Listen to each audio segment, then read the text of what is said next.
Décidément, le PSG veut marquer le coup lors de ce mercato hivernal et c'est John Duran qui pourrait être le nouveau numéro 9 tant attendu, notamment validé par Luis Enrique. Salut à tous les gars, c'est Azial. Aujourd'hui, on se retrouve pour une nouvelle vidéo. Les gars, je suis très content de vous retrouver aujourd'hui parce que je sais pas, il y a un élan positif autour du PSG en ce moment que j'apprécie énormément en tant que supporter. C'est logique, je sais pas si ça vous fait aussi ça de votre côté, si vous êtes supporter, mais les gars, moi en ce moment, les pistes, les noms que je vois passer et surtout... J'ai l'impression quand même que côté PSG, là, ça s'active. Il y a Kvara, voilà, on en a beaucoup parlé. Ça va sûrement se faire à 90-95%. Ça devrait même être signé très très prochainement. Et ça fait plaisir. Mais là, il y a même des noms sympas qui commencent à revenir. Et notamment John Duran. Et j'ai quelques trucs en plus sur John Duran. Au-delà de ce au-delà de ce qui est sorti. Et du coup, on va en parler dans cette vidéo. Voilà, par rapport à Luis Enrique, John Duran, il l'aime beaucoup et on va en discuter du coup. Donc avant que la vidéo commence, n'hésitez pas à liker, commenter, partager, vous abonner les gars. Je pense qu'on peut vivre un mois de janvier où on peut avoir un PSG qui se métamorphose. Déjà, l'arrivée de Kvara, les gars, je vous le dis, hein, je pense que ça va faire beaucoup de bien à l'équipe. Je suis pas en train de dire que Kvara il va arriver et ça va être voilà, ça va être Mbappé, mais en plus il défend. Je suis pas du tout en train de dire ça. Mais on va pas se mentir que un joueur de la qualité de Kvara qui arrive, surtout là cet hiver, ça va, je pense, ça va faire beaucoup de bien. Et mine de rien, on s'est beaucoup plaint de l'effectif du PSG, notamment du secteur offensif, mais mine de rien, là, en ce moment, si Barcola il retrouve son niveau du début de saison, si on a Dembélé qui reste dans le niveau qu'il a actuellement, parce qu'en ce moment, Dembélé, c'est quand même pas mal. Si on a Désiré Doué qui continue de péter la forme comme il la pète actuellement, on a un Lee Kang-in qui peut toujours faire le taf dans la rotation, on a un Gonzalo Ramos qui revient très très bien. Les gars, on a quand même 5 joueurs qui, s'ils sont en bonne forme, c'est des joueurs de très bonne qualité. Si tu rajoutes du coup Kvara, si tu rajoutes John Duran, bon, Asensio qui va sûrement quitter du coup, mais tu peux avoir un secteur offensif très très sympa sur le papier. Je dis pas que voilà, c'est pas le meilleur secteur offensif du monde, mais tu peux avoir un secteur offensif très très sympa et surtout un secteur offensif qui, sur les prochaines années, voilà, il y a des jeunes, donc sur les prochaines années, tu pourras les développer, etc. Je sais plus si je vous l'ai dit, je crois que oui. Le petit like, le petit commentaire, le petit partage, le petit abonnement, n'hésitez pas les gars. Je remercie tous ceux qui le font, vous êtes les boss. Donc le PSG veut John Duran, pardon. Son profil a été validé par la direction parisienne et surtout par Luis Enrique. Luis Enrique apparemment apprécie John Duran, c'est l'un des seuls numéro 9 qui a été proposé par Luis Campos et par la direction parisienne qui l'a validé. Donc c'est l'un des seuls numéro 9 qu'on pourrait potentiellement voir débarquer du côté du PSG cet hiver ou cet été, je vais pas vous mentir. Je vous mets directement une petite clim. Je pense pas que le PSG fera John Duran cet hiver parce que déjà il y a très très peu de raisons qu'Aston Villa le lâche. La seule petite raison donc qui pourrait faire, je continue vite fait de dire, estimé à 40 millions, Aston Villa devrait demander plus, surtout qu'Unai Emery souhaite le conserver cet hiver. La seule petite raison qui peut faire que ce dossier peut se boucler cet hiver, c'est que Aston Villa aimerait se faire prêter Marco Asensio. Si tu leur fais une fleur, tu leur prêtes Marco Asensio, parce que bon, même si le PSG en l'état à l'heure actuelle préférerait vendre Asensio, si tu leur fais une fleur, tu leur prêtes plutôt que de le vendre à un autre club et qu'en contrepartie eux te laissent l'accès, on va dire pour un prix raisonnable, donc entre 40-50 millions, un John Duran, c'est peut-être l'une des seules chances que ce dossier se fasse. J'ai quand même beaucoup de mal à croire que ça va se faire cet hiver, je vous dis la vérité, mais maintenant j'avais beaucoup de mal à croire qu'on allait faire Kvara cet hiver. Et au final, on va le faire, donc pourquoi pas. Mais la différence c'est que Kvara, le PSG voulait absolument recruter un ailier cet hiver. Donc Kvara, ailier, c'est cohérent. Alors que le PSG et Luis Enrique n'a pas réclamé de numéro 9 pour cet hiver.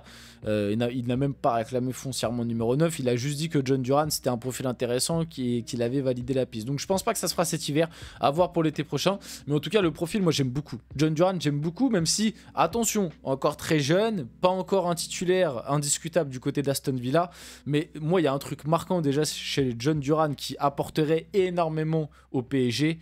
Les gars, il a une frappe de balle, pas foncièrement une finition, parce que j'en ai vu certains dire ah oui, John Duran il a une finition exceptionnelle, il a une très bonne finition, mais je pense que Gonzalo Ramos a une meilleure finition que John Duran. Attention, La finition, pour moi, c'est quand tu es en face à face avec le gardien, c'est quand tu es dans la surface, c'est quand tu es, on va dire, tu reçois un centre, tu mets une tête. Enfin, quand, tu vois, quand tu es quand même assez proche du but, tu vois, la finition, c'est pour moi le dernier geste, vraiment dans les derniers mètres. Après, peut-être que ma définition, justement, de finition n'est pas foncièrement la bonne.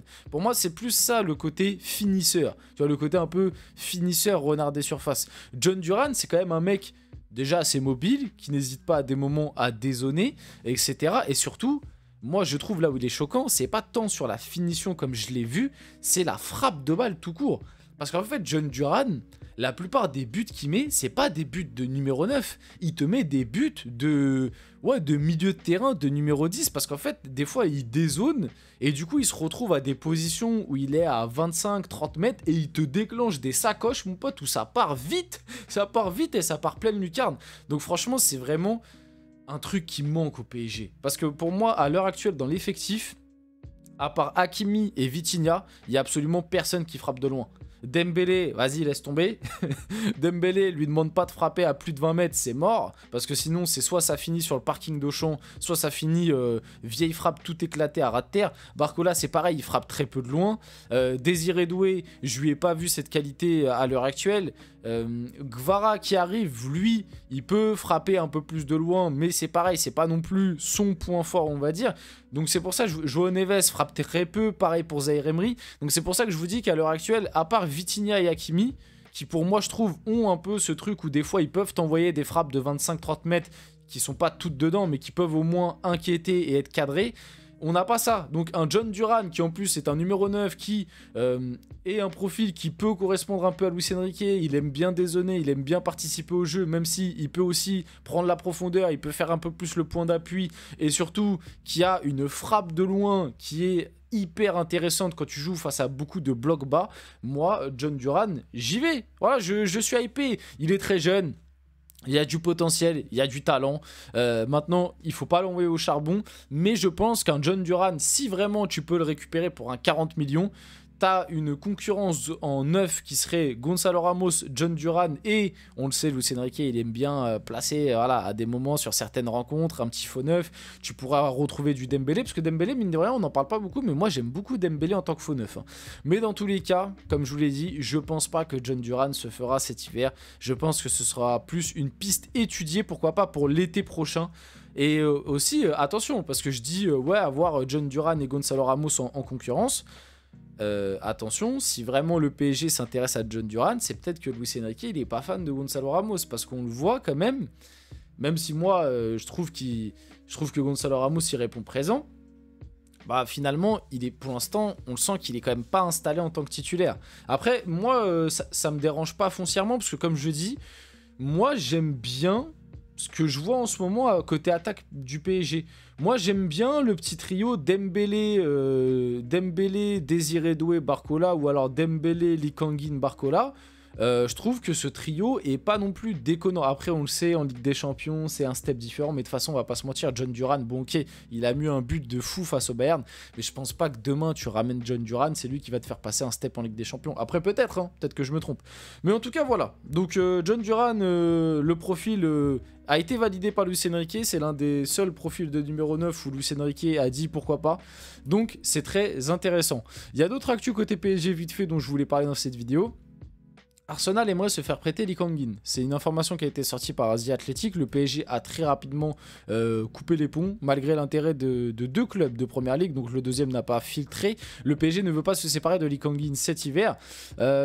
Voilà, Lee Kang-in, c'est logique qu'on s'en sépare pas cet hiver. Il va quand même y avoir, je pense, une question à se poser l'été prochain. Déjà, déterminer le rôle, le poste exact de Lee Kang-in, même si on sait, Luis Enrique, il aime bien les mecs polyvalents. Bon, voilà. Lee Kang-in, moi, en Ligue 1, j'ai pas de problème. Je trouve même globalement qu'il fait une plutôt bonne saison cette année en Ligue 1. Mais par contre, en Ligue des Champions, tu vois que le step est beaucoup trop haut. Et ça reste quand même, on va pas se mentir, un joueur très moyen à l'heure actuelle, Lee Kang-in. Même si, comme je vous l'ai dit, je trouve que sa saison est plutôt bonne en Ligue 1. Mais voilà, à réfléchir. Si jamais tu as vraiment des clubs de PL qui sont intéressés, qui te proposent une belle somme, ouais, se séparer de Lee Kang-in, je vais pas pleurer non plus si on le remplace par un joueur intéressant, voire même peut-être meilleur, tu vois ce que je veux dire. Mais non, pour cet hiver, on a déjà beaucoup de monde à dégager, on va pas séparer de Lee Kang-in. Il y a déjà Asensio, il y a déjà Skriniar et Kolo Muani à faire partir du club. Si tu commences à te lancer sur le dossier Lee Kang-in, voilà, surtout que pour moi, comme j'ai dit, si tu prends en compte la Ligue 1, sa saison est vraiment pas mal cette année. Donc autant continuer sur la lancée avec le bon vieux Kang-in Lee. On va finir la vidéo là-dessus. J'espère que cette vidéo vous a plu. Si c'est le cas, n'hésitez pas à liker, commenter, partager, vous abonner. Les gars, c'était Azial. On se retrouve très rapidement pour une prochaine vidéo.